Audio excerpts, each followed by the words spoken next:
नमस्कार साथियों, agree page के ऑफिशियल यूट्यूब चैनल पर आपका स्वागत है। दोस्तों आज है 28 फरवरी 2022। दोस्तों आज 12th एग्रीकल्चर में कृषि अर्थशास्त्र का और 11th एग्रीकल्चर में कृषि वनस्पति विज्ञान का क्वेश्चन पेपर हुआ है दोस्तों, यूपी बोर्ड का। दोस्तों ये आज ही पेपर हुआ है कृषि वनस्पति विज्ञान का। दोस्तों जो कृषि अर्थशास्त्र का हुआ है वो मैं आपको सॉल्व करवा चुका हूँ 1-2 घंटे पहले। मेरे चैनल पर आप देख लेंगे, तुरंत ही मिल जाएगा।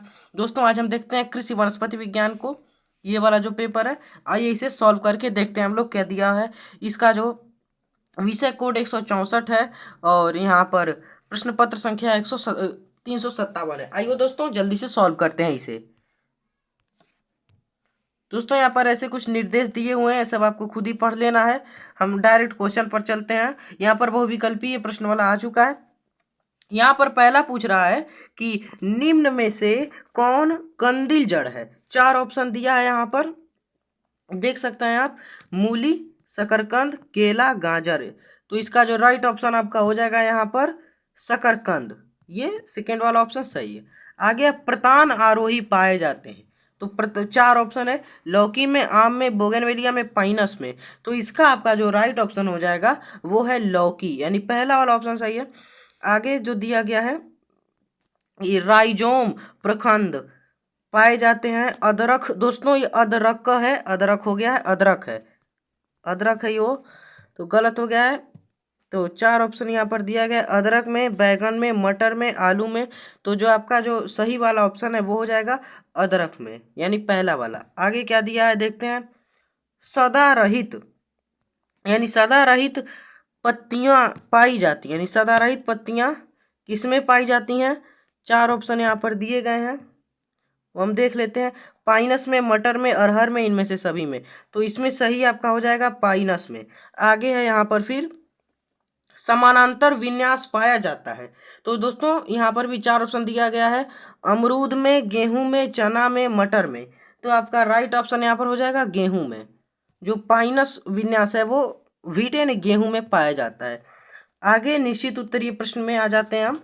देखते हैं यहाँ पर क्या दिया हुआ है साथियों। यहाँ पर दिया गया है कि एकल फल यानी जो सिंपल फ्रूट होता है उसकी परिभाषा लिखना है, यानी डिफाइन सिंपल फ्रूट। तो दोस्तों आपको एकल फल के बारे में पता है कि एकल फल फल का वह प्रकार होता है जो पुष्प के अंडाशय से विकसित होता है, यानी अंडाशय जो होता है पुष्प का, ओवरी, वहां से एकल फल विकसित होता है, पुष्प के अंडाशय से। ठीक है। और ये जो एकल फल होता है ये मतलब जायांग से विकसित होता है, यानी पुष्प के जायांग से एक ही फल बनता है, वो होता है एकल फल। ये दोस्तों अंडाशय से विकसित होता है। आगे क्या दिया हुआ है, एक बीजपत्री पौधों की पत्ती में रंध्र किस तरफ पाए जाते हैं।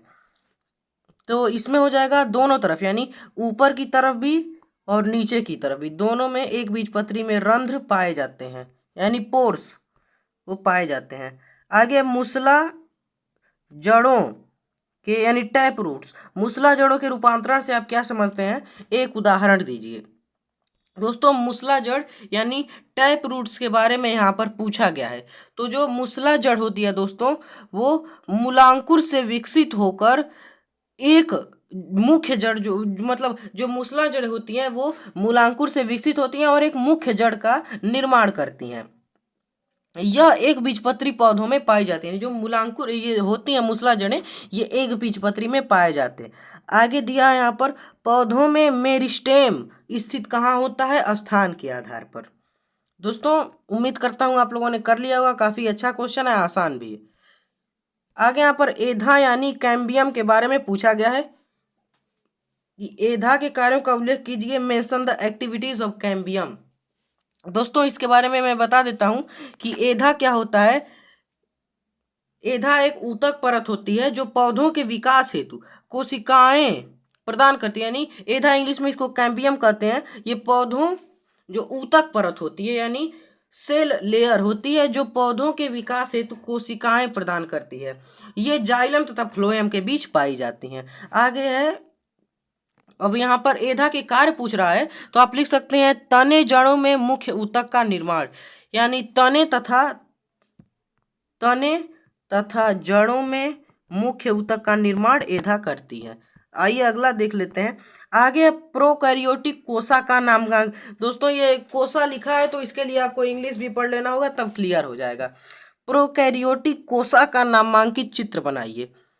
तो यहाँ पर पूछा जा रहा है, यानी draw a labelled diagram of a prokaryotic cell, यानी प्रोकैरियोटिक कोशिका। तो जो प्रोकैरियोटिक कोशिका होती है दोस्तों, मुझे क्लियर मतलब ड्राइंग तो नहीं आती है, लेकिन कोशिश करते हैं। वो 1 मिनट। जो प्रोकैरियोटिक कोशिका होती है दोस्तों, वो कुछ ऐसा ऐसी होती है, ये अंदर होता है, ऐसी ही कुछ होती है प्रोकैरियोटिक कोशिका। आगे आप सही से बना लेंगे, आप मुझसे ड्राइंग थोड़ी मेरी खराब ही है। आगे लवक कितने प्रकार के होते हैं? हरित लवक के 2 कार्य लिखिए। यानी जो लवक को इंग्लिश में प्लास्टेड कहते हैं, यानी प्लास्टेड कितने प्रकार के होते हैं, और जो क्लोरोप्लास्ट होता है यानी हरित लवक, उसका कार्य यहाँ पर पूछा जा रहा है। तो दोस्तों मैं आपको बता दूं कि जो लवक होते हैं, ये यहाँ पर वैसे लवक का प्रकार पूछा है तो आप अच्छे से आपको ऐसे ऊपर लवक लिख देना था, और इसका वर्गीकरण टाइप मतलब डायग्राम वैसे पूरा मतलब बना देना था आपको चार्ट के रूप में। ऐसे हम लिख देते लवक लवक, फिर यहाँ पे ऐसे इसका 3 भाग बना देते, ठीक है। और फिर एक में लिख देते हम ऐसे करके, एक में लिख देते वर्णी लवक। लवक 3 प्रकार के होते हैं। पहला है वर्णी लवक। लवक 3 प्रकार के होते हैं, वर्णी लवक। तो वर्णी लवक में क्या होता है दोस्तों, जैसा कि नाम से ही है, ये रंगीन होता है, यानी वर्णी लवक कलरफुल होता है, इसमें रंग होता है। और दूसरा आता है अवर्णी लवक। अवर्णी लवक, तो इसका नाम ही है अवर्णी लवक। तो उसे हम देख सकते हैं, ये रंगहीन होता है, यानी कलरलेस होता है, इसमें कोई भी रंग नहीं होता है। आगे क्या दिया हुआ है? हरित लवक, यानी जो इसमें पूछा गया है, तो वही हरित लवक जो है उसी का कार्य भी देखना है, वो हम दिखा देते हैं, बता देंगे आपको। हरित लवक, तो हरित लवक जैसे हरित लवक, तो ये हरे रंग का होता है, इसको इंग्लिश में क्लोरोप्लास्ट कहते हैं हरित लवक को।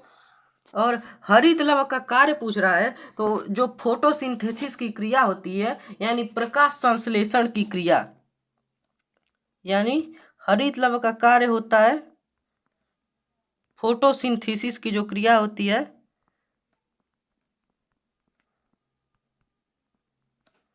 वो हरित लवक द्वारा होती है, यानी प्रकाश संश्लेषण की क्रिया द्वारा जो मतलब हरित लवक जो पत्तियों में पाया जाता है, उसके द्वारा प्रकाश संश्लेषण क्रिया होती है, और पौधे अपना जो है भोजन बनाते हैं। ठीक, आगे देखते हैं। यहाँ पर फिर दिया जा रहा है आवृत बीजी, यानी आवृत बीजी जो है एंजियोस्पर्म के बारे में पूछा जा रहा है। आवृत बीजी वर्गों को कितने उपवर्गों में बांटा गया है, यानी एंजियोस्पर्म के उपवर्गों यानी सब क्लासेस की बात की जा रही है। तो ये जो आवृत बीजी हैं, ये 2 उपवर्गों में बांटे गए, ठीक है। ऐसा ये ऐसे एक लाइन हम कर देंगे, यहाँ पर लिखेंगे 2 प्रकार के, यानी एक बीजपत्री और दूसरा द्विबीजपत्री, ऐसे हम लिख देंगे। और यहाँ पर एक बीजपत्री के फिर जो एक बीजपत्री में कुल होते हैं, वहां पर हम कर देंगे एक बीजपत्री में लीलिएसी कुल, यानी जो आता है दोस्तों लीलिएसी या एलिएसी, लीलिएसी या एलिएसी कुल जो होता है, वो मतलब एक बीजपत्री में पाया जाता है, यानी एक बीजपत्री का होता है। और दोस्तों इसमें 2, वैसे जहाँ मुझे 2 ही याद है, तो इसमें 2 पौधे पाए जाते हैं लीलिएसी में या एलिएसी में, एक बीजपत्री प्याज और लहसुन। प्याज और लहसुन एक बीजपत्री में होते हैं दोस्तों। प्याज यानी एलियम सेपा, और लहसुन यानी एलियम सेटाइवम। दोस्तों आप एग्रीकल्चर से पढ़ रहे हैं तो 12th में आपको ये दोनों हॉर्टिकल्चर या उद्यान विज्ञान या सस्य विज्ञान में जरूर पढ़ने को मिलेगा, प्याज और लहसुन की खेती। और द्विबीजपत्री जो है, द्विबीजपत्री में ग्रैमिनी कुल आता है, ग्रैमिनी या पोएसी, ग्रैमिनी कुल इसका नया नाम है पोएसी। तो इसमें गेहूं, यानी जो गेहूं होता है वो आता है द्विबीजपत्री में। तो ऐसे आप कर सकते हैं। आगे फिर दिया जा रहा है, ये वाला क्वेश्चन आप कर लेंगे मुझे विश्वास है। पौधे पौधों में जल का स्थानांतरण जड़ से पत्ती तक किस भाग द्वारा होता है, चित्र बना के स्पष्ट करना है। दोस्तों सॉरी, एक क्वेश्चन, ये जो प्रश्न संख्या 9 है ये मुझसे छूट गया है, मैं बता देता हूँ। ये वाला 9वां क्या हो गया, अभी इसको हम देख लेते हैं प्रश्न संख्या 9 को। दोस्तों आइए जल्दी से देख लेते हैं क्या क्वेश्चन दिया है यहाँ पर। दोस्तों 1 मिनट, थोड़ा यहाँ पे मोटा ये ज़्यादा हो गया है फॉन्ट इसका। हाँ अब क्लियर है।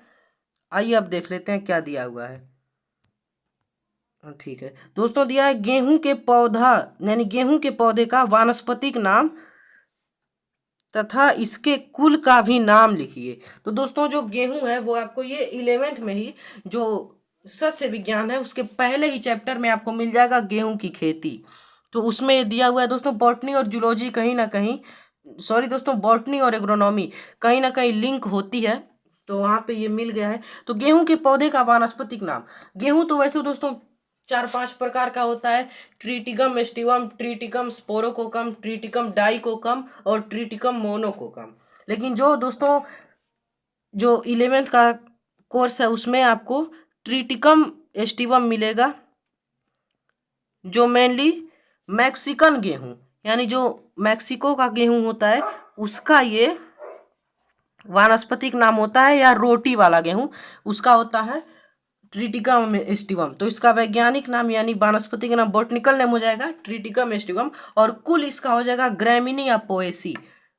ग्रैमिनी जो पुराना नाम है और पोएसी इसका नया नाम दिया गया है। ठीक, अब देखते हैं। हाँ यहाँ पर दोस्तों दोस्तों वीडियो काफ़ी बड़ी हो चुकी है, अब सिर्फ क्वेश्चन दिखाऊंगा, आप इसको सॉल्व कर लेंगे। अगर आपको फुल सोल्यूशन चाहिए तो कमेंट जरूर करें, फुल सोल्यूशन मैं आपको दिखा दूंगा वीडियो बना के। प्रश्न संख्या 12 लघुत्तरीय, यानी ये 150 शब्दों में लिखना होता है, 150 शब्दों में, और 4 अंक आपको मिलते हैं। टिप्पणी लिखना है बिंदु श्रावण तथा जल परागण पर, और या अथवा आप यहाँ वाष्पोत्सर्जन को परिभाषित कीजिए, इसके महत्व पर प्रकाश डालिए। तो दोस्तों वाष्पोत्सर्जन की एक लाइन की परिभाषा होती है कि पौधों के वायवीय भागों से होने वाली जल हानि, यानी पौधों के वायवीय भागों द्वारा होने वाली जल हानि को वाष्पोत्सर्जन कहा जाता है। पौधों के वायवीय भागों द्वारा होने वाली जल हानि को वाष्पोत्सर्जन कहा जाता है। अगला है प्रश्न संख्या 13, पर परागण किसे कहते हैं, और किसी एक पौधा का नाम लिखिए जिसमें पर परागण होता है। पर परागण होने से होने वाले लाभ और हानियां दोनों का वर्णन करना है, अथवा अगर ये आप नहीं करना चाहते हैं तो आप टिप्पणी कर सकते थे माइटोसिस पर और द्वितीयक केंद्रक पर। दोस्तों परागण 2 प्रकार का होता है, पर परागण, स्वपरागण यानी सेल्फ पॉलिनेशन, और क्रॉस पॉलिनेशन। तो यहाँ पे क्रॉस पॉलिनेशन के बारे में आपको लिखना था। आगे है विस्तृत दोस्तों यहाँ पर एक क्वेश्चन छूट रहा है। हाँ प्रश्न संख्या 14, खनिज, पौधों में खनिज पदार्थों के परिवहन तथा शर्कराओं के स्थानांतरण से आप क्या समझते हैं। पादप में खाद्य संचायक अंगों के नाम लिखिए, आपको कर लेना था। अगला है विस्तृत उत्तर, यानी 6 नंबर का है, 300 शब्द में उत्तर देना होता है। दे रहा है यहाँ पर लेग्यूमिनेसी कुल, यानी लेग्यूमिनेसी जो दोस्तों दाल वाला कुल होता है, यानी लेग्यूमिनेसी कुल, उसके बारे में आप लोगों को लिखना था, जिसमें मटर भी आता है। और यहाँ पर दे रहा है लेग्यूमिनेसी कुल के विभेदक लक्षणों का वर्णन कीजिए, इसका पुष्प आरेख सूत्र तथा पुष्प सूत्र लिखिए, इस कुल के 2 पौधों के वानस्पतिक नाम तथा उनका आर्थिक महत्व लिखिए। दोस्तों मैंने एक तो मटर आपको बता दिया, मटर इसमें होता है जिसका वानस्पतिक नाम होता है पाइसम सेटाइवम, ऐसे ही आप कर लेंगे। अथवा आप क्या दिया है, फलों एवं बीजों पर एक निबंध लिखिए, फल तथा बीज पर निबंध, पूरा आपको जितना आता है फल तथा बीज के बारे में सब लिख देना था। आगे प्रश्न संख्या 16 एंड सेकेंड लास्ट क्वेश्चन है, एक बीजपत्री तने की आंतरिक रचना का सचित्र वर्णन कीजिए, यानी एक बीजपत्री जो तना होता है उसकी आंतरिक रचना अंदर से कैसा होता है वो लिखना है, अथवा निम्न पर संक्षिप्त टिप्पणी लिखना है, फूलों का आर्थिक महत्व, कार्बोहाइड्रेट्स एवं उनके प्रकार। दोस्तों कार्बोहाइड्रेट्स जो होता है ये 3 प्रकार का होता है। कार्बोहाइड्रेट्स 3 प्रकार के होते हैं। कार्बोहाइड्रेट्स 3 प्रकार के होते हैं। पहला होता है मोनोसेकेराइड, मोनोसेकेराइड्स, और दूसरा ओलिगोसेकेराइड्स, ओलिगोसेकेराइड्स। तीसरा होता है पॉलीसेकेराइड, यानी मोनोसेकेराइड, ओलिगोसेकेराइड, पॉलीसेकेराइड। तो दोस्तों ओलिगोसेकेराइड भी 2 प्रकार का होता है। एक तो डाइसेकेराइड और ट्राइसेकेराइड। ये होता है कार्बोहाइड्रेट्स 3 प्रकार के होते हैं, मोनोसेकेराइड, ओलिगोसेकेराइड, पॉलीसेकेराइड। ओलिगोसेकेराइड 2 प्रकार के होते हैं। वहां पर ओलिगोसेकेराइड 2 प्रकार के होते हैं, डाइसेकेराइड, ट्राइसेकेराइड। आगे प्रश्न संख्या 17 यानी लास्ट क्वेश्चन आपका दिया हुआ है यहाँ पर। द्विबीजपत्री पादप कोशिका का नामांकित चित्र बनाइए। यानी द्विबीजपत्री पादप कोशिका का नामांकित चित्र बनाना है तथा उसके केंद्रक के 2 कार्यों का उल्लेख कीजिए। अथवा टिप्पणी भी कर सकते थे, क्षेत्रीय उद्यानों का महत्व और क्रूसीफेरी कुल का आर्थिक महत्व। दोस्तों जो क्रूसीफेरी कुल है उसमें दोस्तों सरसों आता है, और क्रूसीफेरी कुल का ही जो अभी मतलब नया नाम है उसको क्रूसीफेरी कुल को ही कहा जाता है ब्रेसिकेसी कुल। ओके दोस्तों, ये था आपका पूरा क्वेश्चन पेपर। ये दोस्तों आज पेपर हुआ यानी 28 फरवरी को। मिलते हैं अगले वीडियो में दोस्तों। Have a nice day. Thanks for watching. Thanks a lot.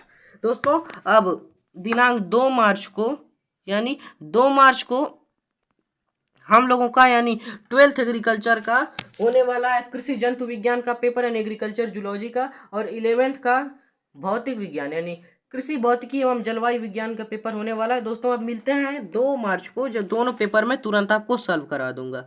Okay मिलते हैं अगले वीडियो में। Thanks for watching.